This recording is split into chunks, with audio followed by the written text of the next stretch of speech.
Eu vou fazer uma apresentação que você vai odiar, mas aí depois a gente vai descascando. Publish News TV entrevista hoje um editor que é um dos editores mais popstars do mercado editorial do momento. Ele já está rindo atrás de mim. Ele é o publisher da Patois, Eduardo Lacerda. Tudo bem. Boa tarde, André. Popstar você gostou? Não gostou? Não. Eu acho que não condiz com a verdade, mas não teria nada contra. Você tem um editor, hoje 2019, a Patois está nas finais dos principais prêmios literários do país, né? Isso, Oceano, Jabuti, Prêmio São Paulo, Prêmio Rio. Ganhamos o Casa das Américas em janeiro, como o melhor romance brasileiro de 2018. Casa das Américas é um prêmio em Cuba. A gente ganhou também o prêmio da Academia Pernambucana de Letras para um livro de contos do André Balaio, Quebranto. E aí estamos finalistas desses outros prêmios. E como é que é isso? A Patois fez em fevereiro, quantos anos? 8, mas fevereiro do ano que vem 9 anos. A gente 9 anos. 9 anos de trabalho. O normal, assim, o que mais acontece é uma editora demorar para conquistar muito menos títulos, né? Eu chamei de título como se fosse uma competição. Competição do Campeonato Brasileiro de Futebol. Campeonato Brasileiro de Editoras. Eu falo muito assim, a gente ganhou o primeiro prêmio importante em 2013, o Prêmio São Paulo de Literatura, como o melhor romance brasileiro. Foi publicado em 2012, então a editora tinha 3 anos e já ganhou um prêmio importante. 2014 o terceiro lugar do Jabuti, 2015 novamente o Prêmio São Paulo e acho que desde 2013 constando na lista dessas premiações. Mas o trabalho é no dia a dia e o prêmio é uma consequência. Então se a gente fica só esperando ou dando mérito, pode acontecer de não ganhar nenhum ano que vem. Eu acho que o mais provável é não ganhar ou não estar, porque muitas editoras excelentes estão aparecendo. Então nosso trabalho pode continuar bom e não ganhar nenhum prêmio. Mas eu acho que tem muito mais relação com o trabalho no dia a dia. Esse aqui dá um prazer muito grande, uma alegria muito grande.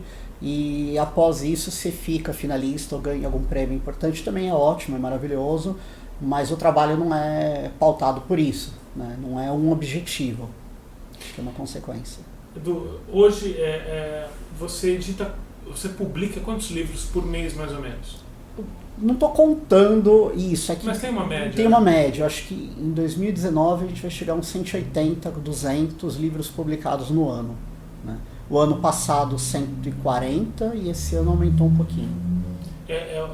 Nunca editou tanto quanto esse ano? Não, está só crescendo cada vez mais. Caramba, e a tua estrutura é a sua estrutura, é isso? Conta um pouco. A editora... Eu sou a editora, mas é claro que não dá para falar que eu trabalho sozinho, né? Eu tenho, por exemplo, os ilustradores que são freela, mas meio que já estão fixos na editora. Então, o Leonardo Matias, por exemplo, deu uma cara para Patois, um projeto gráfico, uma identidade visual, que mesmo quando um outro ilustrador entra, ele tenta ir por aquele caminho, né? Então, não dá para falar que a Patois é só o Eduardo, sendo que o Leonardo é tão importante. Desde 2015, o Ricardo Escudeiro está como assistente editorial e que tem atuado não só como assistente, mas como editor, né? A única função que o Ricardo não realiza dentro da Patois é a da seleção dos originais. Isso ainda é responsabilidade minha, então tudo que é publicado eu leio. Mas depois que eu li, assinei o contrato, eu passo para o Ricardo cuidar da edição, porque o livro já está decidido que vai ser publicado e ele faz isso. Então o Ricardo é muito importante dentro da Patois. Agora a Priscila, que é minha esposa, tem 3 meses que está trabalhando dentro da editora também. Então acho que tem uma equipe, mas é claro que ainda fica muito a minha figura como editor da editora. Era o que você queria desde o começo? O que ela é hoje? Não, vai mudando muito. No começo... Bom, o mercado vai mudando muito, né? Então quando eu montei a Patois, tinha uma inocência de que seria possível trabalhar 2, 3, 4 livros por mês. Cada um desses títulos eu iria vender 200, 300 exemplares. E aí seria possível viver como editora que publica pouco, com qualidade, gratuito, porque sempre foi uma proposta da editora não cobrar dos autores. E sentar com o autor, conversar, editar, pensar o livro junto com o autor. Né? E a gente viu logo no primeiro lançamento que isso não ia ser possível. Essa meta de 200 livros vendidos nunca foi alcançada. Claro, alguns títulos sim. Depois de 900 títulos aconteceu. Mas, em geral, a nossa média de vendas está entre 50 a 100 exemplares. E eu tive que começar a publicar cada vez mais títulos para cobrir os custos da editora. Né? Então não é só querer fazer isso, é uma necessidade também. Se eu não publicar essa quantidade de títulos, eu não consigo manter a editora como ela é hoje. Você tem um pensamento completo como editor, né? Eu digo isso assim, porque o mercado, o mundo do livro é famoso por ter muita gente que se joga porque sonha em fazer livro e acabou. Mas ele é um negócio também, você precisa comer, você precisa pagar aluguel e tudo mais. Você sempre entendeu bem essa parte empresarial? Eu sempre entendi. Eu demorei um ano, a editora está fazendo 9 de publicações, vai fazer 9 em fevereiro, mas 10 de trabalho. Porque eu passei um ano tentando entender um pouquinho o que era ser um empresário. Né? Um pouquinho, depois eu vi que também é tudo diferente. Como foi esse processo? Fazer cursos online de Sebrae para entender como gerenciar um negócio, procurar contador, e aí você começa a ter que pagar custo, entender o que é custo fixo, o que é custo variável, e tudo isso eu fui aprendendo durante um ano, pensando, refletindo, para lançar o primeiro livro depois de um ano fazendo isso. É claro que depois que você monta o negócio, muda tudo, né? A Patois eu sempre me coloquei como um editor independente, e eu gosto ainda desse termo, editor independente, que tem uma liberdade para criar e publicar somente aquilo que quer, sem as demandas do mercado, sem pensar muito no que vai vender ou não. Né? Então, se eu quero publicar um livro que eu sei que vai vender 30 exemplares, mas eu acho que é importante, eu faço isso mesmo com prejuízo. Mas é claro que você pensa independente em relação ao que ou a quem. Hoje, quando eu comecei a Patois, o custo fixo era de 200, 300 reais por mês. Hoje é de 15 mil reais. Então, antes de pensar em qualquer coisa, eu tenho que pensar em pagar as contas. Então, eu ainda tenho muita liberdade, mas não adianta falar para um funcionário: eu sou independente, esse mês a gente só publicou poesia maravilhosa que não vendeu. Então eu ainda sou independente, tenho essa liberdade de criação, mas tenho muito mais responsabilidades e compromissos. Então eu dependo de gerenciar bem essa empresa e esse negócio. O fato de essa denominação independente também tem a ver com não estar nas livrarias? A política de não trabalhar com as livrarias, eu falo sempre, eu amo as livrarias, eu acho que o Brasil deveria ter muito mais livrarias. O incentivo público de impostos deveria ser muito maior, não para as megastores, mas acho que para livrarias de rua. O problema é que as livrarias se acostumaram com um modelo de negócio que não faz mais sentido. Eu não vejo razão de uma livraria cobrar de 50% a 60% de desconto de um livro que ela não trabalhou, né? Então ela pega em consignação, não tem risco nenhum só de colocar e expor lá. É claro, ela paga os funcionários, assim como a editora. Então, nessa cadeia, o autor é o que nunca ganha nada, a editora, quando vende alguma coisa, ganha, mas assume os riscos, porque com a gráfica você não coloca o livro em consignação, né? E a livraria pega isso, coloca em consignação, se não vende, te devolve, quando vende, pega 50%, a editora fica responsável pelo frete, ida e volta, por prestar contas ao autor. Então eu acho que o modelo dessas livrarias é que está fracassado, não a ideia de livraria, não a ideia do ponto de venda. Como seria uma approach de uma livraria que quer vender os teus livros? Qual seria um negócio possível com a Patois? Por exemplo, recentemente, há mais ou menos uns 6 meses, eu tenho colocado os livros na livraria da Travessa. Em 2013, 2012, 2013, eu cheguei a colocar na Cultura numa época que eles compravam o livro. Então tudo bem, eles pedem 50%, mas compravam os livros da Patois e colocavam lá. Né? É melhor o livro na livraria com 50% de desconto do que parado dentro da editora. E ótimo, quando eles pararam de fazer compra, eu parei de enviar também. A Travessa é uma livraria que pega em consignação, só que ela trabalha o livro. Todos os meses a gente tem alguma venda, porque eu tento colocar o Glauco Matoso, o Marcelo Labes, que agora é finalista de Jabuti, A gente ganhou agora alguns prêmios da prefeitura, os autores ganharam e fizeram os livros com a gente, o Pado Fernandes, o Rui Proença. Então são livros que a gente consegue colocar na livraria, mesmo em consignação, dá esse desconto, mas a Travessa é uma livraria boa de trabalhar. Eles ajudam na venda, eles prestam contas, eles te pagam. Enquanto tem algumas livrarias, que a gente não precisa citar os nomes, mas quem está no mercado sabe, que pegam os livros e nunca vão te prestar contas daquilo, né? Então eu acho que a livraria também tem que ser um pouco sensata de... A editora precisa dela, só que precisa de uma maneira legal, né? E essa crise das mega stores provou, claro, o que você já por exemplo, enxergava, a gente teve um livro adotado agora no vestibular da Faculdade de Medicina de Minas Gerais. O livro Tinta de Sangue é uma segunda edição do autor Luiz Gifone. Aí a livraria entra em contato com a gente, ela quer pegar o livro. Eu falo, olha, isso daqui é venda garantida, o livro está adotado no vestibular. Você pode pegar em 50% a compra ou 30% em consignação. É claro que o cara sabe que ele vai vender, ele não pega em consignação. Então a gente tem conseguido fazer uma negociação com essas livrarias que é muito melhor para a editora e também para eles, né? Que eles vão conseguir um desconto maior. Então acho que o meu problema não é a livraria. O nosso problema é como elas estão trabalhando e como elas também têm que se reinventar para nesse modelo novo das crises. Também o editor é um parceiro delas, eles não podem tratar como se fosse só um negócio, né? Não é só um negócio.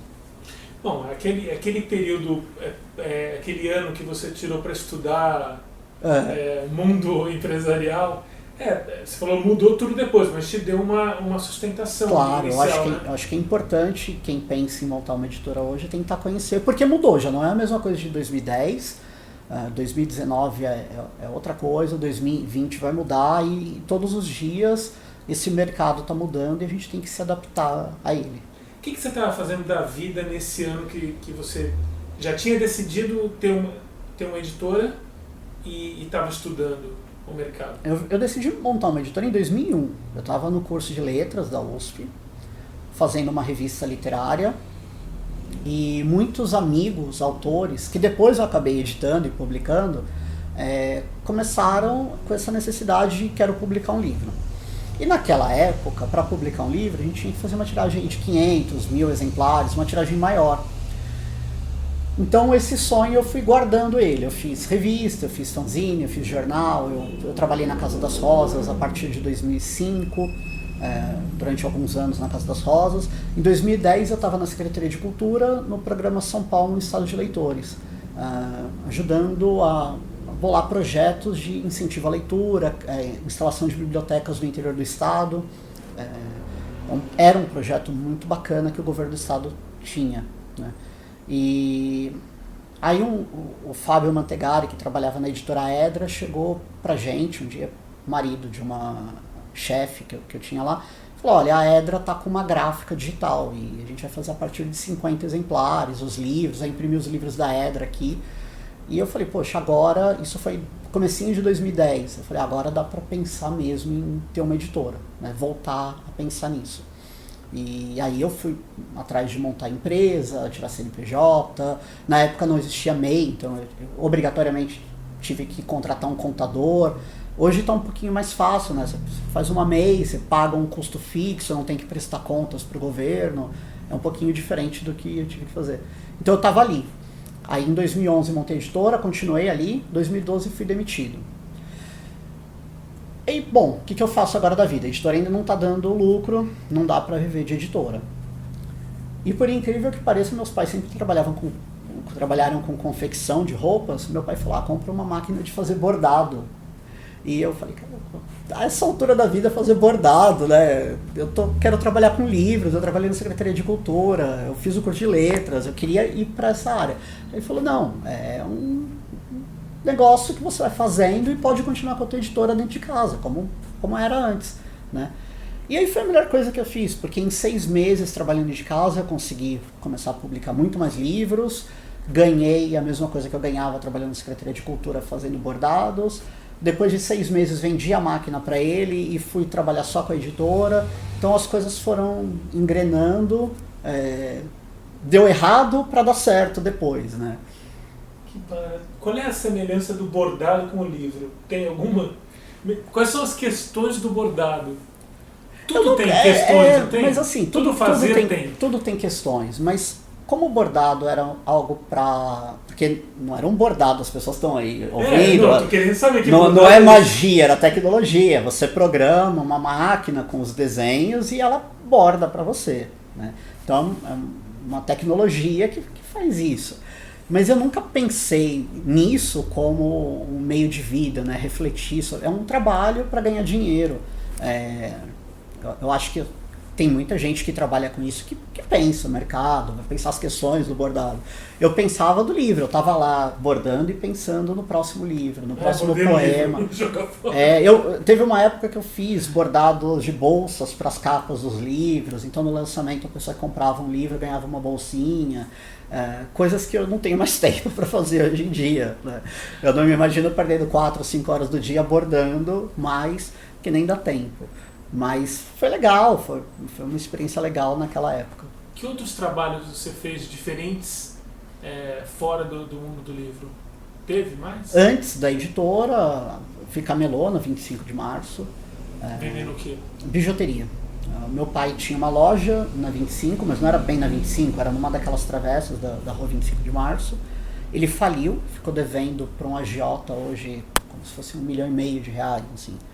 E não tinha mais nada, tinha uma dívida, a pessoa ameaçando de vida, de morte mesmo. E ele não tinha o que fazer. E aí a gente foi ser camelô ali no 25, com aquele resto de coisas que sobraram daquela loja, durante 6 meses. Isso coincidiu com a primeira vez que eu entrei na faculdade. Era uma faculdade particular e não aguentei pagar. Acho que ele aguentou pagar 2 meses e a dívida está lá até hoje. Letras também? Letras também, na São Judas. Isso foi em 2000. Não, foi 99, 2000.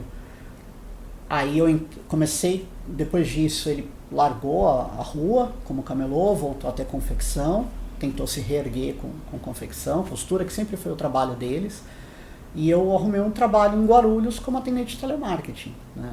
3 horas para ir, 2 para voltar. Minha ligação com o livro era de leitura apenas, então eu lia muito, mas não pensava em ter uma editora naquela época. O que eu pensava era em lecionar, dar aula, que ainda é um sonho. Assim. Eu queria fazer letras, virar professor de literatura, de língua portuguesa. Ainda quer? Eu acho que um dia sim, né? Um dia eu pretendo reduzir os trabalhos com a editora, então poder trabalhar com a editora manhã, tarde, noite, dar aula. Dar aula em escola pública, dar aula em cursinho popular. Eu estudei a vida toda em escola pública, então eu acho legal devolver um pouquinho isso que eu tive, né? Não tenho mas eu não me formei, eu não terminei o curso de letras ainda. Essa é outra história. Eu fiz até 2005, aí faltavam 6 meses para terminar.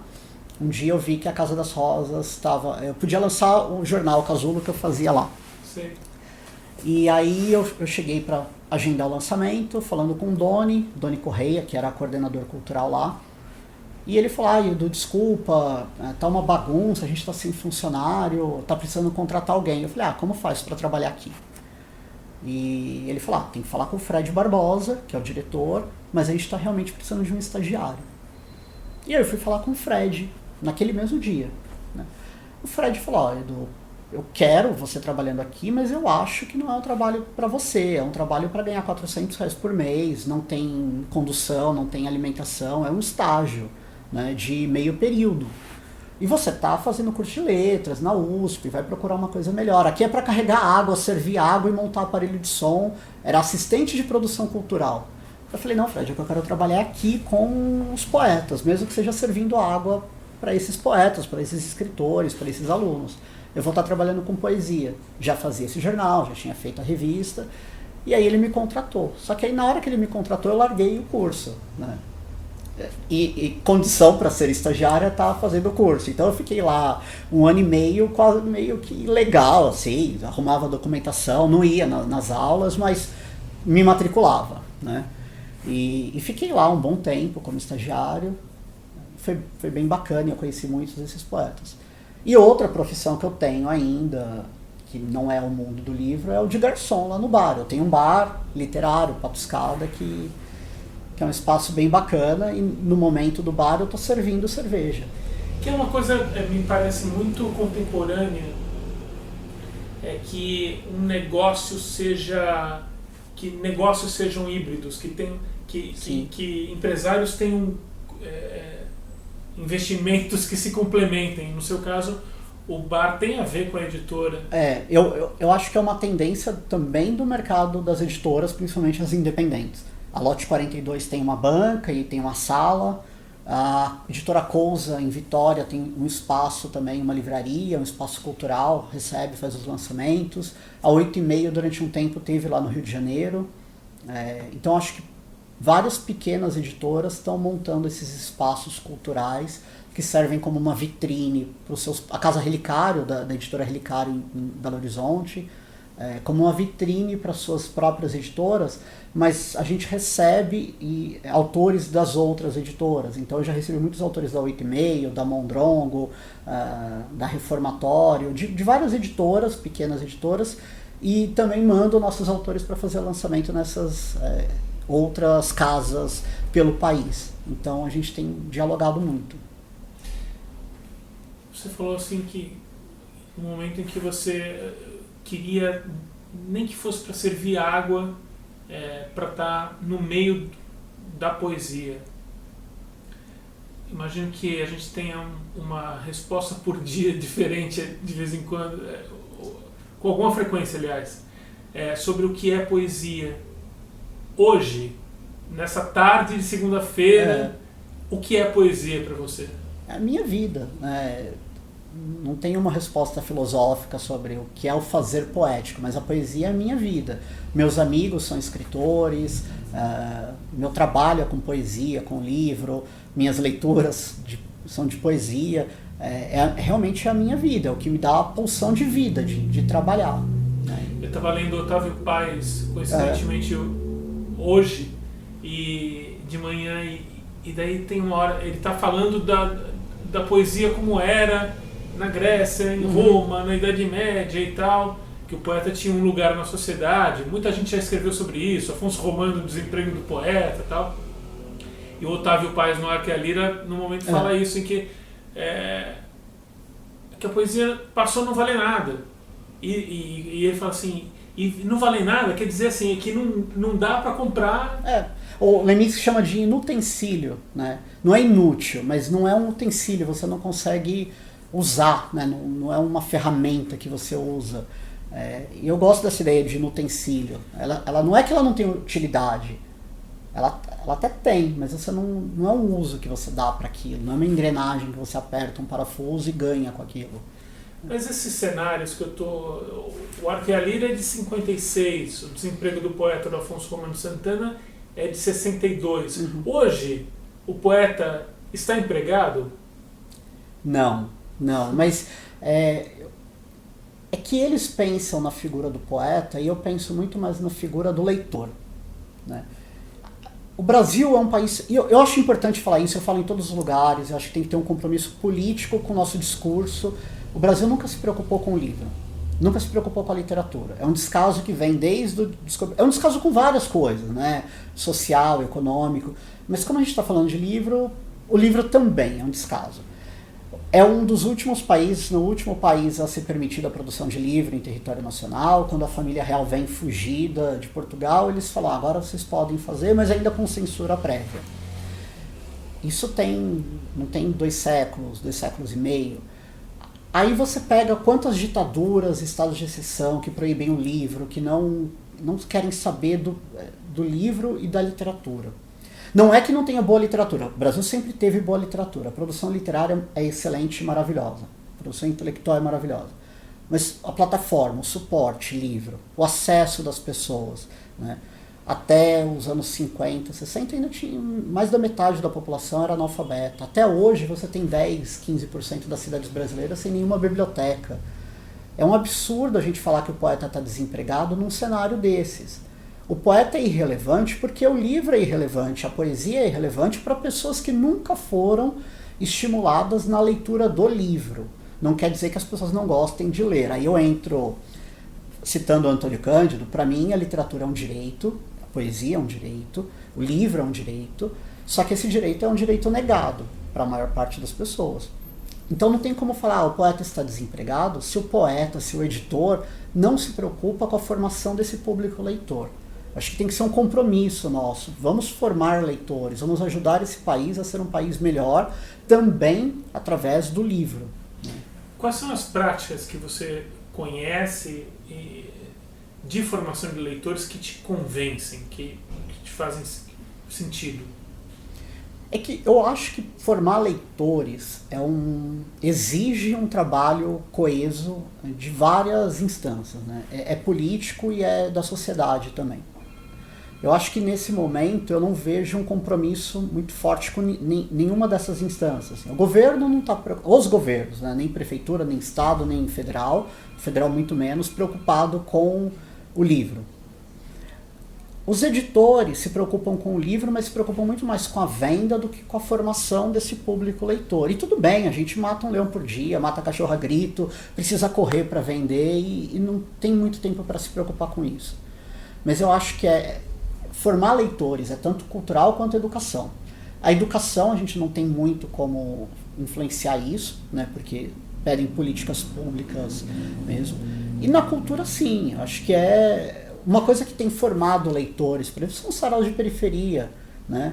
Quando você pensa um sarau do Binho, Cooperifa, Islã da Guilhermina, esses slams, saraus, gente, isso forma público leitor, né? É gente que vai ver um sarau e não todo mundo, não é todo mundo, algumas pessoas gostam só de ver a apresentação, mas depois vai querer procurar o livro impresso. Tem muitos autores de periferia que fala pra gente assim, nossa, vocês reclamam de não vender 50 livros, já vende 1.000, 2.000 exemplares, né? Aqui as pessoas estão lendo. Então eu acho que quanto mais acesso e democrático for o livro, e aí entra também incentivar as pequenas livrarias nas periferias, ou mesmo nos bairros centrais, mas que não tem livrarias de rua.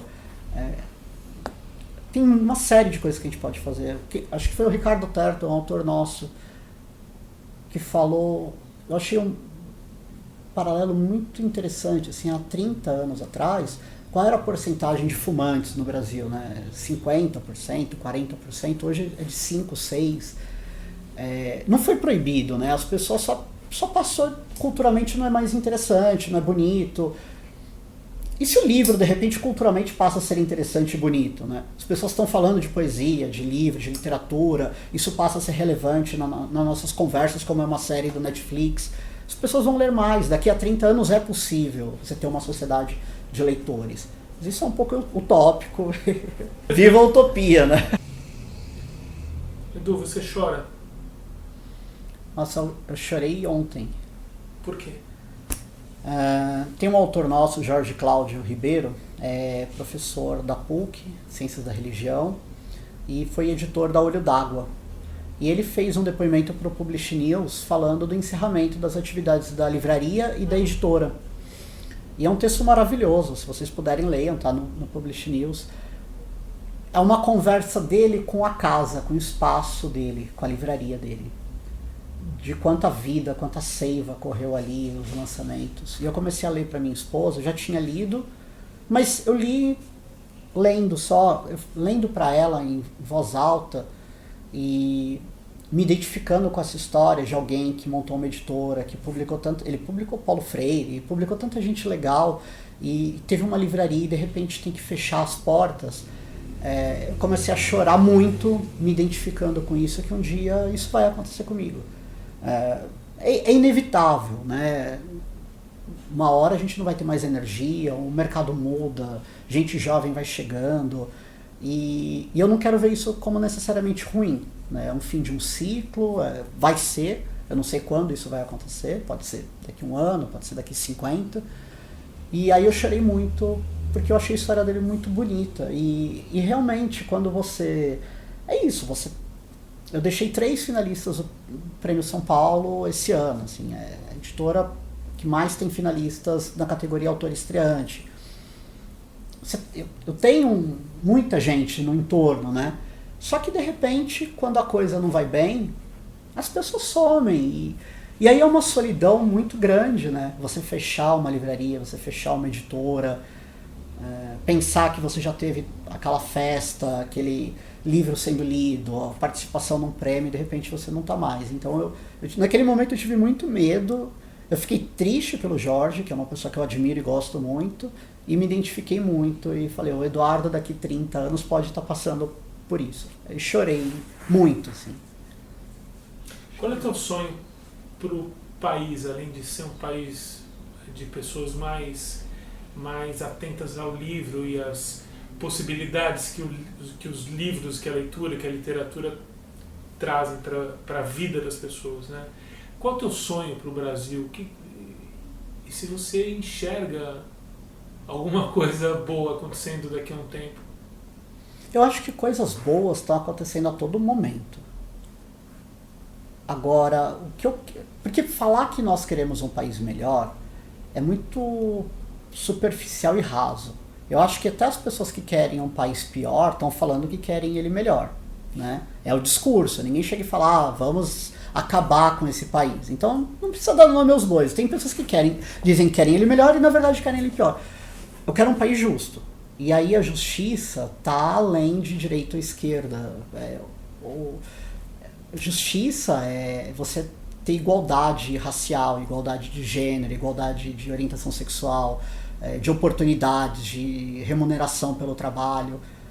Se a identificação vai mais para a esquerda, não é culpa minha, né? Mas é isso, eu quero um país justo. E o que me dá mais tristeza nesse país é que é um país de tanto potencial, né?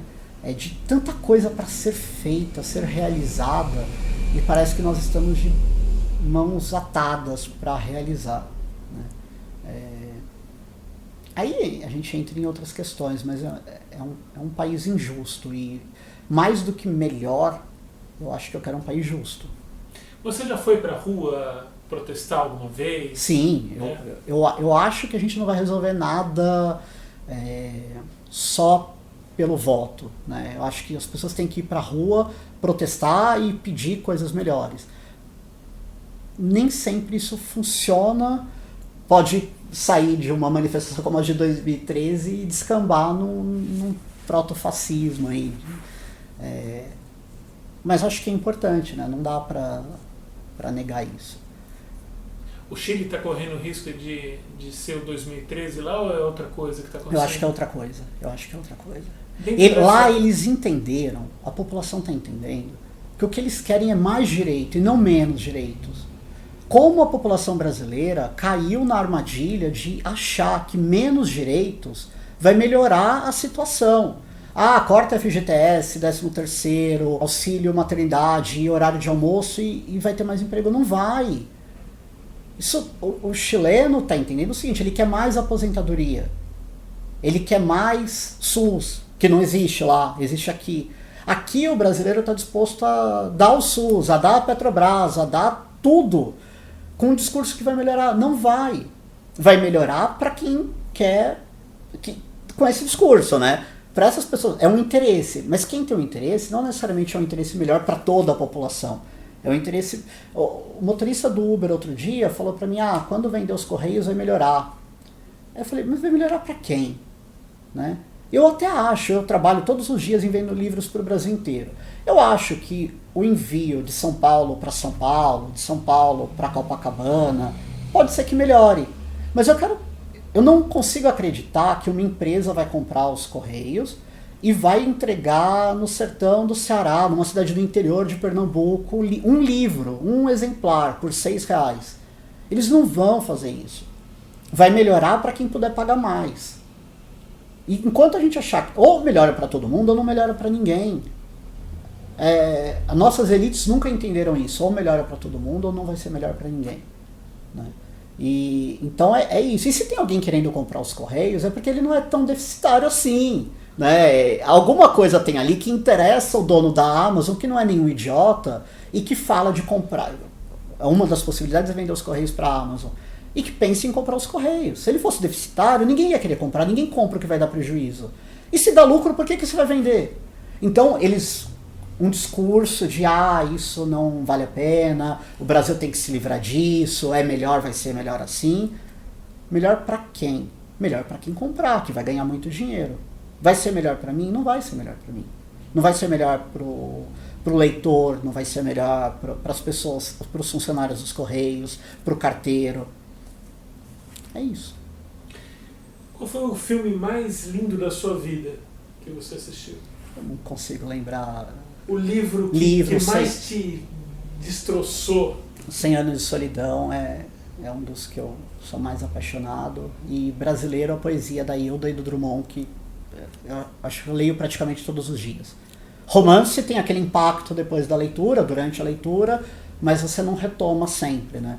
E poesia não, eu consigo ler todos os dias um poema do Drummond que eu já li 50 vezes, ou um da Hilda Hilst. E 100 Anos de Solidão você já releu quantas vezes? Umas 3 vezes. Por que ele é o que é? Eu também reli a minha formação como leitor é muito engraçada, né? Meu pai é pai de santo da Umbanda, e ele tinha lá livros espíritas, Círculo do Livro, Paulo Coelho, Círculo do Livro e livros espíritas. Então 3 vertentes, assim. E dentro do Círculo do Livro, alguns livros bem densos, né? O Não Verás País Nenhum, Sartre, coisas muito boas que eu li com 12 anos. Eu não estou falando que eu li, era um mini gênio, eu não entendia nada, mas tudo que chegava na minha mão eu queria ler. Mesmo que eu não conseguisse entender, eu queria ler, né? Então com 12, 13, 14 anos eu li muitas coisas que eu fui reler depois, porque com mais idade você pega coisas que você não pegou, né? Eu tive muita sorte de um dia encontrar o professor Antônio Cândido na casa dele. Eu fui na casa dele fazer uma entrevista e ele falou, na minha idade, ele já estava com 82, 83, acho que era isso. Ele falou, na minha idade eu não leio mais os contemporâneos, eu acho que eles são muito importantes, mas eu quero muito reler coisas que eu li na minha juventude. Eu li há 30 anos atrás e eu vou ter outra experiência agora, com 80 anos. Ele falou, eu quero reler. E eu ainda estou muito de ler os contemporâneos, minha vida é a leitura da literatura contemporânea, mas acho que cada vez que eu releio o 100 Anos de Solidão, o Grande Sertão, o poema do Drummond, é uma nova experiência, né? O Eduardo de 10 anos atrás não é o mesmo Eduardo de agora. As emoções são outras. Há 10 anos atrás eu não estava casado, eu não pensava em ter filhos, eu não tinha meus gatos, não morava sozinho, eu não tinha uma editora, eu não tinha que pagar tantos boletos. Então é um impacto diferente. Eu não tinha lido tanto.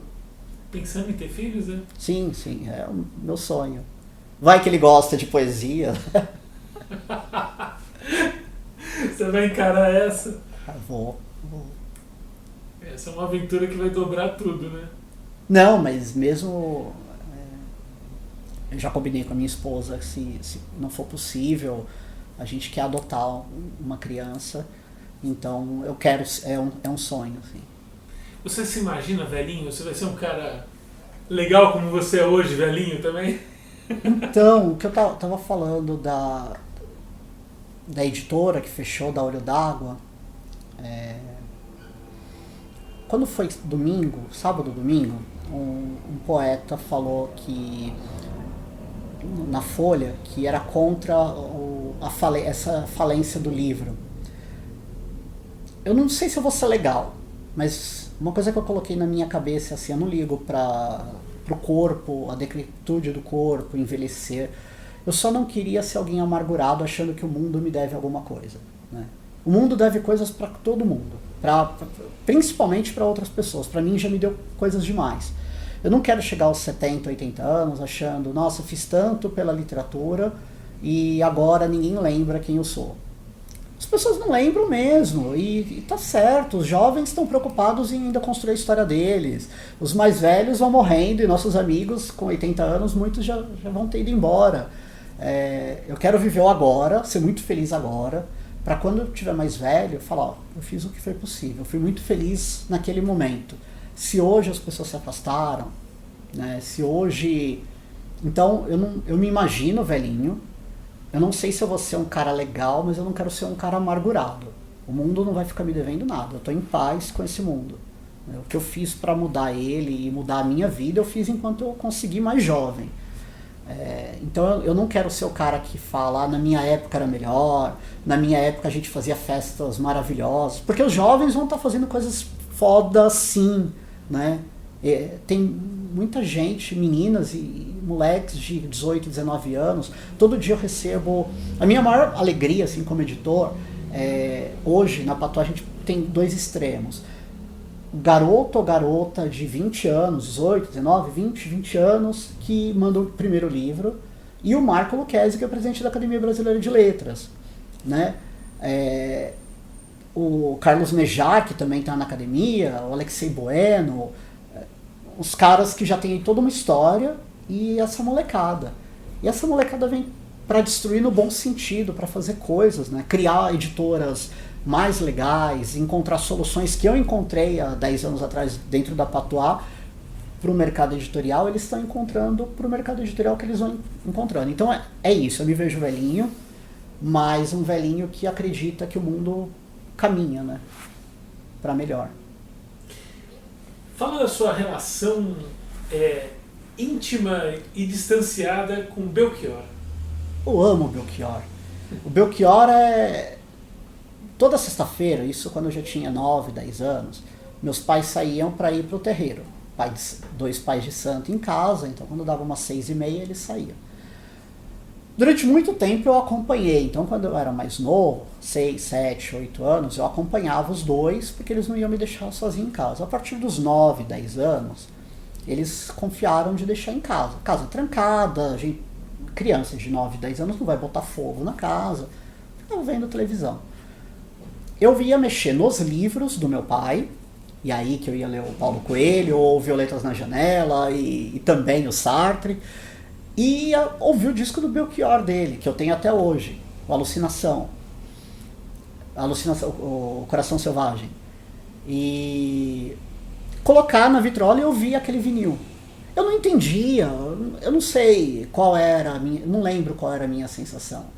Porque não é normal que uma criança se apaixone. Não era o mais comum, vamos dizer. Eu acho que mas não era o mais comum. Uma admiração pelo meu pai, de ver ele ouvindo aquilo, né?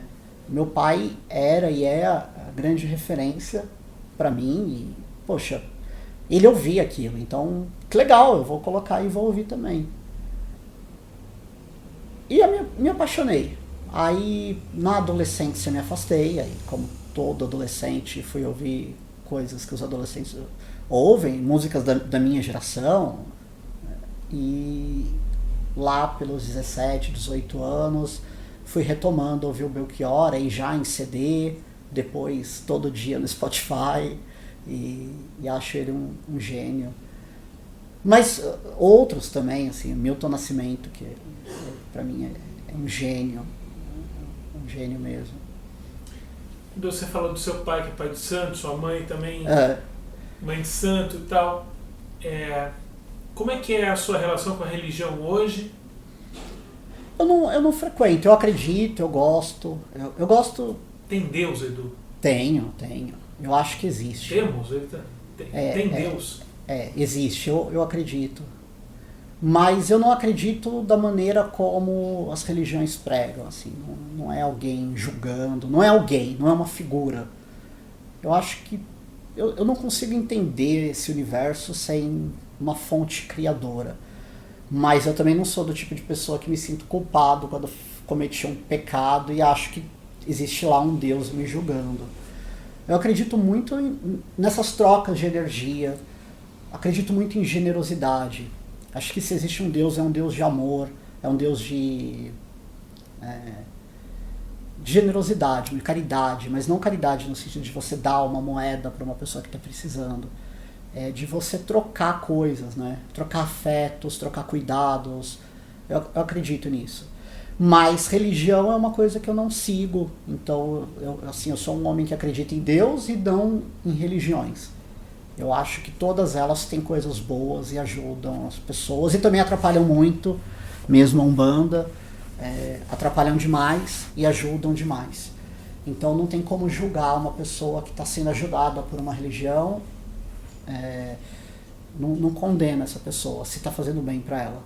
Mas hoje eu não frequento nada. Casei na igreja católica. Eu vi. Leio tarô. Gosto dos oráculos, leio tarô. As pessoas chegam no meu bar, tem as imagens de ciganos lá que eu acho que me protegem, então tenho um apego com esse misticismo. Às vezes o autor fala, você acha que eu vou ganhar o prêmio X? Eu falo, minha macumba é forte, vai ganhar, tipo. Outro dia eu vi o Gustavo Faraon esqueci o nome da editora agora. Fico um pouco nervoso. Brincando que ele tá lá em Frankfurt, queria comprar um direito de um livro e que outras editoras têm muito mais dinheiro, mas a foto do bonequinho de voodoo, mas que ele resolveu com o bonequinho de voodoo. Eu brinco muito com isso, assim, né? Eu acredito que a minha magia é forte, assim, mas isso é brincadeira. Não... Antes de você religiosamente fornecer um patuá pra gente aqui, no nosso Museu de Tudo, que é o nosso altar, é a minha religião no momento. Então, a minha religião é o livro, é a poesia. Antes disso, quem vai ser o primeiro Nobel de Literatura brasileiro? Eu não sei quem vai ser, eu acho que quem merece nesse momento, a Lígia Fagundes Telles merece muito. É uma grande escritora, é uma mulher que merece um reconhecimento internacional. Mas, assim como o Pedro Almeida falou, também numa matéria do Publish News, que o Nobel é um prêmio político. E eu acho que não político de politicagem. Acho que um país que não conhece sua própria literatura, como quer ser reconhecido internacionalmente? Né? Enquanto a gente não tiver um país que se preocupa com os seus escritores e com seus leitores, principalmente, e que a partir disso consegue oferecer boas bolsas de tradução para publicar em outros países, e essa literatura se tornar conhecida. Então é um tipo bom de política, né? É a política com P maiúsculo, de você fomentar coisas, criar um ambiente propício a... eu acho bem difícil. A Lígia está com idade avançada, então não sei se ainda há tempo para isso. Outro dia eu estava brincando com a Priscila, minha esposa. Ela, você tem alguma ambição? Eu falei, eu quero ganhar o Nobel. Ela, você vai escrever um livro e vai ganhar? Eu falei, não, com um livro de um autor que eu editei, né, que me acompanhou durante a carreira dele. E eu tenho esses autores, né? Uma autora que que cita um autor gera ciumeira, entre outros, mas a Cynthia Kremler, por exemplo, publicou o primeiro livro dela com a gente em 2012, e aí publicou o segundo, o terceiro ficou semifinalista do Prêmio Oceanos, o primeiro romance dela, o ano passado, ficou finalista do Prêmio São Paulo como melhor romance de estreia, agora lançou outro romance, e é uma mulher jovem, 60 anos, eu acho que existe aí um tempo, talvez, para ela ou outro que eu publiquei ganhar, mas... E fica a dica para a Academia Sueca de criar um prêmio Nobel de leitura, para homenagear aquele que mais interessa nessa coisa toda que são os leitores. Mas eu acho que isso deveria ser criado aqui no Brasil antes, né? É isso, a gente precisa de políticas com P maiúsculo para um dia pensar numa premiação.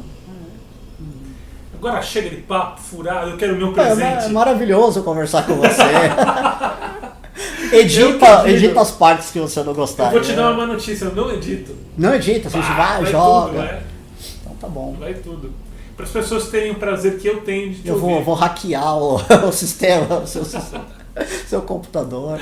Elas vão ter o prazer dessa vez então, de te ouvir como eu tenho muitas vezes. Olha, o que marca hoje a Patuá, eu falo para alguns críticos, outro dia eu falei para a Josélia Aguiar, que agora é diretora da Mário de Andrade, alguns anos atrás, que todo livro que a gente manda vai com pelos de gatos, porque eu tenho 6 gatos e eles andam pelos livros e aí a fita tá... Então o logo da editora não é o gato, mas a gente manda um gatinho com livros e a motinha e o gato, nosso endereço. Trouxe uma caixa que a gente costuma mandar para os nossos leitores com alguns livros. Eu tenho 900, então não foi possível trazer todos. O que eu trouxe para você, alguns que eu acho que são ótimos livros que nós lançamos esse ano. Os Dias Antes de Nenhum, do Ricardo Terto, um livro de contos. O Monstruário de Fomes, do Rui Proença.